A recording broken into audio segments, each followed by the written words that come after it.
dari atas dan sekali lagi, kalau misalnya ini terkait dengan katakan kasus pembunuhan, kasus korupsi dan lain sebagainya, masuk akal kalau ditangkap dan ditahan. Tapi ini kan hal yang terkait sesuatu yang debatable. Masih berdebat kita.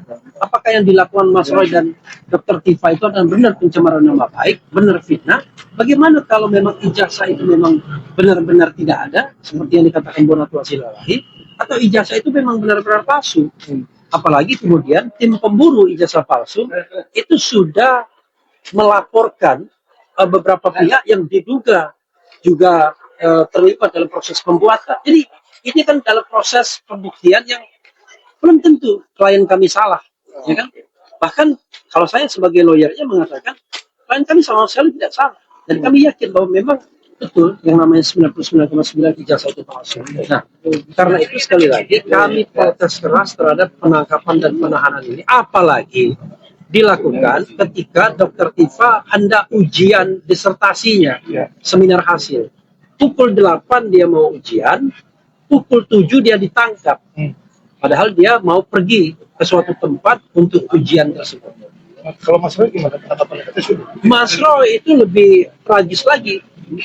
Pukul 12:30 saya baru berpisah dengan Mas Roy.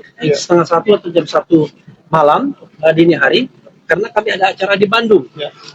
Oke, kami ada acara di Bandung. Dan kemudian setelah itu pisah kita. Dan Mas Roy bercerita kepada saya, tadi saya temui di Subdit Kamnek, di ruang Subdit Kamnek, dia mengatakan tidak sempat apa-apa, untung masih sempat sholat subuh.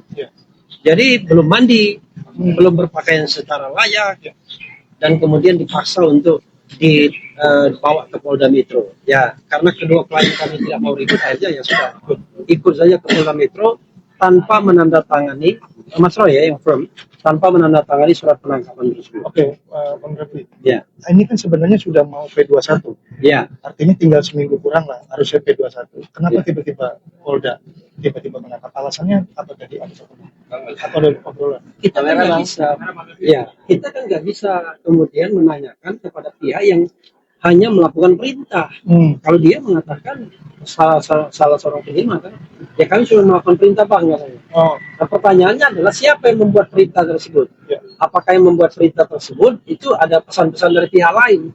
Kan selama ini kan selalu ada provokasi agar Roy Suryo ditangkap, ditahan dan lain sebagainya. Padahal sekali lagi ini kan bukan sebuah kejahatan yang dalam hukum pidana dikatakan malah inse, yaitu kejahatan yang dari sononya kejahatan seperti pembunuhan, korupsi dan lain sebagainya, penyiksaan dan lain sebagainya.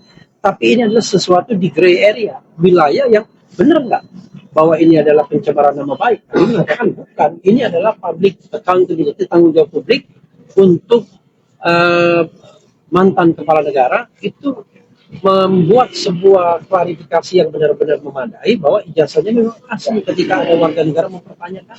Jadi penyidik datang tidak ada alasan sama sekali ya? Memberikan surat juga? Tidak ada alasan. Belum sempat datang? Tidak ada indikasi mau melarikan diri. Tidak ada surat dan lain sebagainya. Begitu. P21 ini kan baru dimulai tanggal 2 Juni ya Pak ya? Artinya kata siapa? Waktu tanggal itu sebetulnya Bapak sudah diinfokan atau bagaimana? Nggak ada. Kan itu adalah sebuah pernyataan yang tidak langsung dari di Reskrimum Polda Metro Jaya yang mengatakan bahwa ketika ditanya oleh salah satu teman di sini jangan-jangan yang nanya soal P21, dia mengatakan bahwa mereka tidak perlu lagi melengkapi berkas. Itu saja pernyataannya. Nggak ada P21 dan lain sebagainya. Tetapi pihak sana, ya kadang-kadang kita mengatakan termula ya, pihak yang nggak punya legal standing, yang mengatakan relawan dan lain sebagainya, kan dalam hukumnya jelas saya ada standingnya penasihat hukum. Ada orang yang nggak jelas, ditangkap, ditahan, kami yakin akan P21 dan lain sebagainya. Tetapi keyakinan itu sebenarnya sebuah provokasi. Harus ditangkap, ditahan, dan lain sebagainya. Kalau hitungannya tanggal 2, yakin P21, udah lewat waktunya. Sekarang ini, kalau menurut aturan internal di kejaksaan yang saya pahami ya, karena ini kan semua hukum acara baru dan lain sebagainya, itu dalam jangka waktu 14 hari saja penyerahan itu dilakukan. Kalau misalnya kita ketahui tanggal 2 Juni dianggap sebagai sebuah pengumuman tidak resmi adanya P21, kan itu artinya tanggal 19 ini sudah lewat waktunya berapa hari ya? 17 hari. Padahal time frame-nya hanya 14 hari saja. Jadi penentuannya kapan, tapi yang jelas dalam jangka waktu 14 hari tidak boleh lebih dari itu. Karena itu saya katakan, baik secara formil maupun material, ini sudah banyak sekali terjadi pelanggaran-pelanggaran. Terima kasih Pak. Oke, ya. Iya, pertama melalui mimbar ini saya sebagai penasihat hukum Dr. Tifa dan juga mewakili teman-teman memprotes keras penangkapan ini yang menurut saya semena-mena tidak berdasarkan hukum yang ada. Itu satu. Yang kedua, kami memandang bahwa proses penegakan hukum terhadap kasus ini sudah melanggar banyak hal, baik secara formil maupun material, sehingga seharusnya tidak layak untuk ditindaklanjuti. Ketiga, kami menengarai bahwa ada pesanan-pesanan dari pihak-pihak tertentu agar dilakukan penangkapan dan penahanan, dan ini adalah presiden buruk dalam proses penegakan hukum.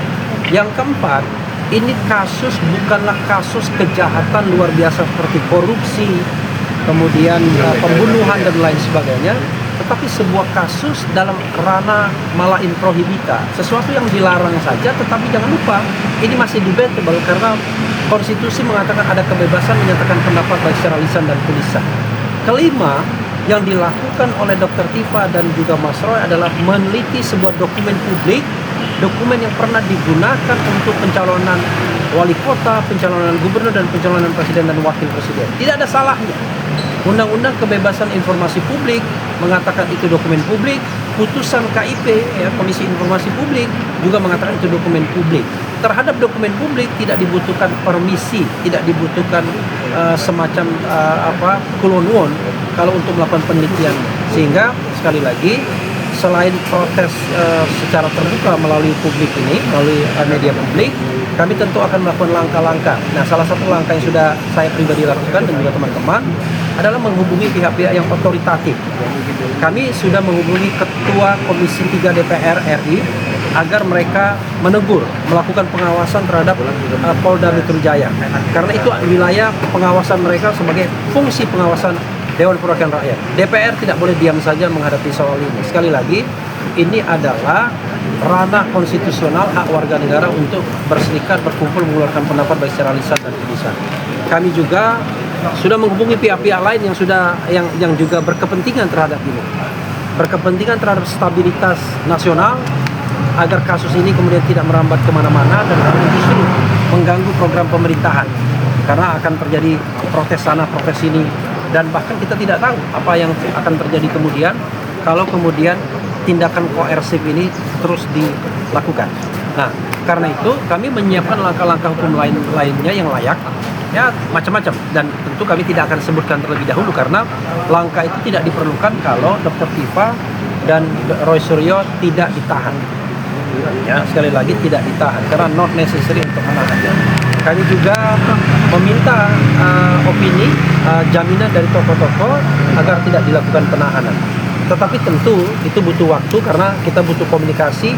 Cara-cara penyidik melakukan ini tanpa komunikasi, tanpa pemberitahuan, tanpa surat dan lain sebagainya, justru menurut kami adalah cara-cara yang tidak menghormati hukum sama sekali. Itu yang ingin saya katakan. Oke, tadi